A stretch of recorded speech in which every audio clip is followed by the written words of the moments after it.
Today is Monday. And as you guys know, every single Monday we come at you, we spit fire, we spit the truth and nothing but the truth. Yeah, you already know. I got my boy Aaron today. We got a lot of buddies over here helping us out. So today we're going to talk about the topic. Is going to be talking about why passive income is bullshit. It's a myth. How it's a myth. Now you may not agree with that, you may agree with that, but we're going to talk about that in this podcast today for a couple of minutes. So let me ask you a quick question, and I'm going to ask you first, you're going to ask me some stuff as well, but when you think of passive income, what does that mean to you?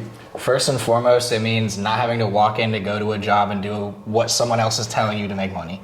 You can be in a situation where you're earning money that's not such a direct transaction of your time, essentially. That's how I see it. So trading your time for money, basically.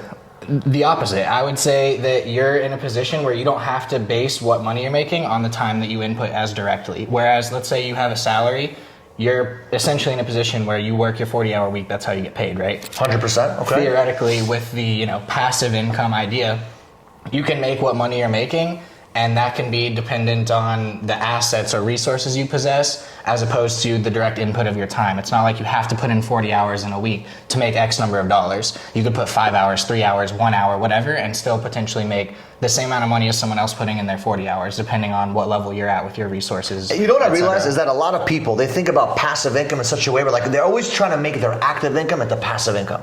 Like they're always trying to find the shortcut to make passive income, like all these strategies, get rich quick schemes. And one of the things that I learned is that when you go out into the marketplace and you gotta hustle, you gotta grind, you gotta push, you gotta shove, why so many people are not willing to execute and create action. I was telling one of my guys on the phone today, I was like, because he's knocking on doors selling solar, and I was telling him how a lot of people, they don't have the right information, they don't have the right education, they don't have the right application, and they don't have the right execution to create the results they want to create.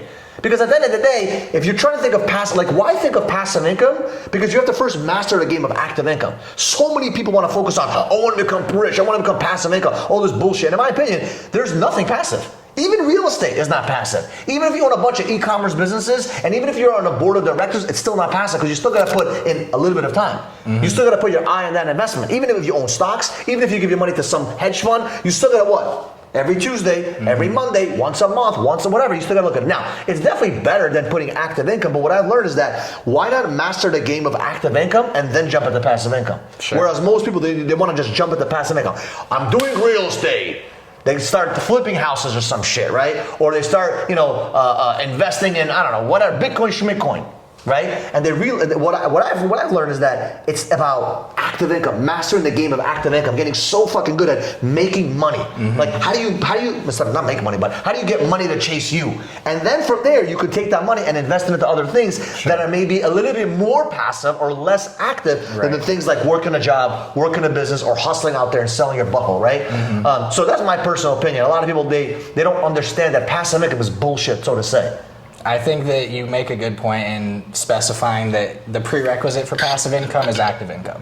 You're not going to just out of nowhere have the ability to produce some sort of passive income unless you already have, like I was saying earlier, a resource, an asset, something that to someone else is worth money that doesn't have to do purely with just your time.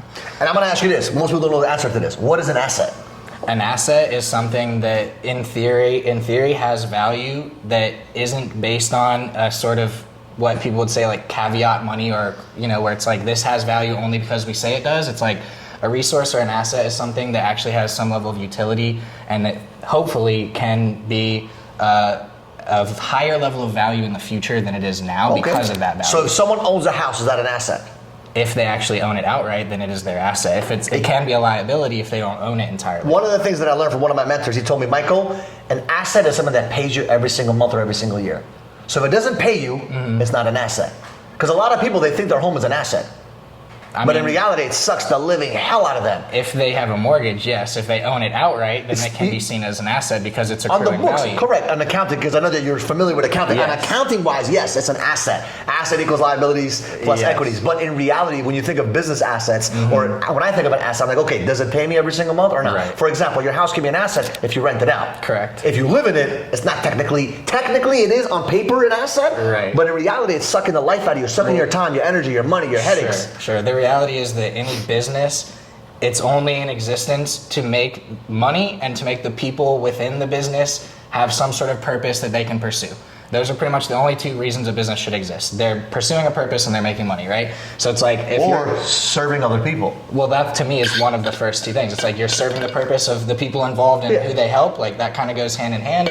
Or it's to generate money. Ideally, both. A business should be doing both of these things. So if you look at an asset in the terms of the business mentality as opposed to purely like the definition on the books of accounting, 100% an asset should be something that's helping whatever that business is established for to reach its goal, whether that's financial or otherwise. I agree 100%. Assets, listen, this is what I learned from active income. I knocked on doors. I don't know if you ever knocked on doors before. Yes, I've done door-to-door sales. That's my boy. What'd you sell? I did tree service. Woohoo! Landscaping, man. My boy's selling landscaping. Yep. So door-to-door has taught me so much valuable lessons. Like, I have learned that knocking on doors, like active income, you're trading your time, your money, your energy, your resources to create this thing. That wasn't there before. Oh, it was never there. Yeah. We created that shit, right? That's the fun part. It's a cool feeling. It's the best feeling in the world. I just sold something to someone they didn't even know they wanted. They didn't even know. They were thinking. They were waking up that morning. They had no fucking idea they were gonna buy tree service or buy alarms. I used to sell all kind of TV services, internet services, all kind. We used to sell solar, everything. Anything you think of, we sold except cars and houses. That's the only thing I never sold. Sure. Okay. Because you can't. Can you sell cars door to door? It'd be crazy if we ever tried to do that. There's certain rules where you have to have a physical established place of business cars? to sell cars. Yeah, I've looked into this, so I don't think you could. Anyway, I wouldn't want to do that. It's kind of tough. Interesting. But the point is this. I learned that the active income teaches you very valuable lessons. The way you make active income happen teaches you lessons and skill sets of how to make passive income so much easier. Correct. Because a lot of people, they get into these investments or they invest so early on into assets or businesses too fucking early. Right. Like, why are you trying to buy a business because you have $100,000 saved up? Right. It's like if you don't have the actual know-how to make that business work, and if you aren't committed to the operation, then it's like you're like you said, you're getting in too early. You're jumping the gun. Like I was watching a podcast the other day, and they were talking about generational wealth, right? Like you want to pass generational wealth. Usually that comes with passive income, right? Because you're passing it through generations. What I was thinking about and what I learned from the podcast is nobody fucking talks about generational ambition. Generational knowledge, generational skill sets. Right. Like I don't have any children right now, but one day when I have children, I want to make sure that my kids understand ambition, how to hustle, how to grind, how to go out there and push and shove, and maybe go do door-to-door sales a little bit. I don't mind them going to 4 years old selling lemonade. I don't give a shit. That'd be fucking sick. I'm with you, man. I'm with you. It's like you want to instill that source of understanding that the world is not always going to be easy just because your parents made it easy for you. No, you know what I mean? wanted to. So understand this, and I learned this from this podcast, right? I don't want my kids to start from the bottom like I did. Like I grew up so fucking poor. You don't really know my story, but I grew up so fucking poor that I lived in a living room my entire life. Right, in a very small 700 square foot apartment. My living room was my bedroom my entire life, right? My parents grew up domestic violence, all kind. I ended up in foster care. It was a nightmare, right? Long story short, that childhood, I would never want that on my worst enemies. Of course. Maybe one enemy, maybe two enemies, maybe. I'm just kidding. But the point is, I don't want anyone to go through that suffering because it was unnecessary, right? Right. And you still gain something from that experience, right? Lessons. It's like you're going to take so many lessons away. And that kind of thing you want to pass on without the actual experience that you had to go through. Correct. The morals, the ethics, conclusions, exactly, the values, the things that I learned. I learned how to hustle and door to door while everyone was quitting left and right. Oh, it's too hard, it's raining. I'm like, it's raining. I'm like, it's perfect, it's raining. Everyone's fucking home when it's raining. Yeah, exactly. I'm like, if it's raining, that means people are home. It's an opportunity. It's fucking money. It's money. It's time to make money. Yeah. So I just want to, what I want to do is invest in my family to have that kind of mindset, right? So the generational ambition, generational this, the money shit, of course I'm going to teach. It's a byproduct. That's going to happen, but they have to learn what to do with that money. Of course. There's the Vanderbilts. You look at the Vanderbilts, right? And I just learned this in the podcast. Vanderbilts, 2 generations down, 3 generations down, no more money. Right. There's no more Vanderbilts that are rich. The Rockefellers still have money. You have a lot of these other families that still have a lot of freaking millions, millions of dollars. They had some foresight. They were like, I'm going to set up not just the financial side, but the actual knowledge side so that the finances can perpetuate 100%. As my bloodline. 100%. So that's when you think of passive income. In my opinion, I think 90% of people, 99% of people should not even look at passive income opportunities. Yeah. How to make money without fucking putting your time and energy is the dumbest thing you can do. Because when you put your time and energy to something, what happens is you learn, you immerse yourself, you get better at it, you start looking at it from a different different angle. There's so many things that I have friends in different businesses, and because I have a door-to-door experience, marketing experience, the fucking street level experience, and you talk to my friends sometimes, and you give them ideas because they're in corporate America, fucking some of them. The perspective is different. The perspective is completely different. So some of these guys are making millions of dollars in a different angle of a business, and they hear how we do business on a crazy. I mean, door-to-door, fucking crazy guys running around. We're nuts. Unorthodox, so to say. Sure. So the unorthodox with the orthodox, you kind of give them crazy ideas. Because what happens is because I'm in the game. You can learn so much when you're in the game. Definitely. Passive opportunities, if you're trying to become wealthy or rich, is later on. Not now. In the beginning stages, you have to learn how to fucking make active income. Agreed. And I believe that if you have not mastered the active income game, don't fucking look at passive income. And to be honest with you, when you do look at it, it's still going to require time. For sure. Because you still got to look at real estate. I got real estate in South Carolina. I still got to look at it once a week. Absolutely. Once a week, we just pay attention to it. Even if I have to put an hour, it's still time. Sure.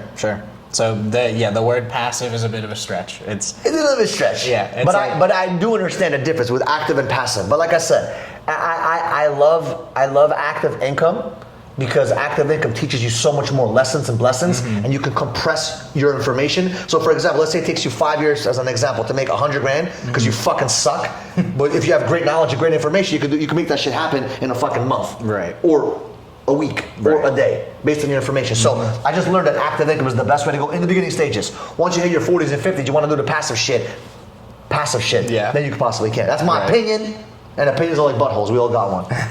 Well, I feel like in terms of that opinion, you're basing it off of what's realistically going to lead to the highest level of success. And I would think, obviously we haven't looked at the statistics, but I feel like if we had these statistics, it would probably show that the people who are willing to kind of have that strategic slow growth that's organic and that isn't just in a rush to take a shortcut, those people tend to be the ones that end up with that longevity and that 100%. Great large-scale wealth 100%. That is generational, so much more likely than the people who are like, let me take the shortcut, let me jump the gun, let me do whatever I can to just make a buck quick, and like they don't have that same sort of forethought. So I would have to agree that like getting into passive income is something that like you can try to do sooner rather than later, but you won't be successful. Bitcoin millionaires come and go. Of course. There's going to be, I guarantee right now, I don't know if you know this, a couple of years ago, NFT millionaires, everybody. Oh, yeah. There's always fucking something that everyone wants to jump in. And I made this mistake once, I'll never make this mistake again. I invested into the stocks, lost hundreds of thousands of dollars because I was sitting there spinning on the ceiling. This was a time of Corona. I was like, I'm going to invest. Dumbest decision I ever made, right? And I learned from that. Never try to fucking go the shortcut. Right. Just do what you're really good at, or if you want to learn about it, go ahead, learn about it. Right. But do not invest in shit you have no knowledge investing in. I learned a long time ago. I invest in shit that I know. And the best thing that I know is who? Yourself. Myself. Yeah. So the best investment on the fucking planet is Michael Barai. Yes, sir. That's the best motherfucking investment. I remember at 19 years old, started reading books. Best investment ever. It's every single day, every single month, every single year. I've gotten better and better and better over here. Yeah. Some years I had great wins, some years I had great losses because all the information. But what I've learned is that I don't want to do anything passive. I want to have active be my main source in the beginning, and then I can put in the passive. Of course. But you gotta master the active income, and 90% of people, they flip it around because you see social media and shit. Right. Motherfuckers driving Ferraris, Lamborghinis at fucking 25 years old, and you think they're fucking doing something right. They're not doing right, motherfucker. Right. They just got one fucking win. Anybody can buy a Lamborghini these days. Put 80 grand down, 4 grand a month, boom, you're in. They're not even. Right. But it's like the reality is, people are lazy. You know what I mean? That's what sells. That's what sells. My friend was telling me that. He's like, people don't sell people what they want. So don't sell people what they need, sell them what they want. Yeah. Because they're always going to fucking bite on the bullet on the wants. Yeah, absolutely. You're right, because human nature is like, I want to get the most for the least input, right? Like that's just our default by nature. Most humans are like that. So to be someone who's willing to say, I'm going to commit, I'm going to put in the work, I'm going to see this through for the long run, you're just in doing that yourself, doing that in and of itself, you're inherently setting yourself apart from most of humanity, and therefore you're going to have a leg up. Separating yourself from the masses of asses, baby. Yeah, exactly. So like you're going to have a step up if you're willing to just focus, commit, dedicate your time and energy, and like you're saying, master some sort of legitimate active income stream where you're becoming an operational master. So how do you do that? How do you master active income? You got to go backwards. You got to master skill sets. Correct. 90+% of people, they don't master skill sets. Right. They want to master dumb shit. The skill set of making money is a skill set of learning how to deal with people, how to negotiate, for sure, how to communicate, how to delegate. If you want to scale, you have to delegate. That's not a fair I like that word. I like delegate, automate, right? Those are good words. I'm just thinking like, do you have to learn a skill set? Is that a skill set? It is a skill set. Actually, it is a skill set. I believe it is. It is a skill part set. of I wouldn't say delegate. I would say leadership is a better word.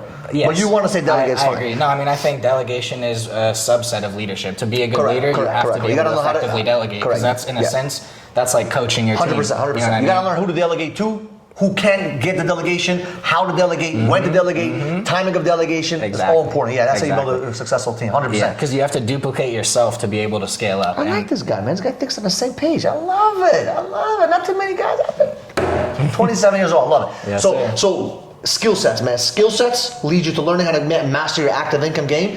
And once you learn to mastering your active income, then you jump into fucking things that are technically a little bit more passive. Correct. But you still, like for example, if you treat your passive incomes like active income, you'll make much more fucking money. Oh, absolutely. Yeah. You go all in.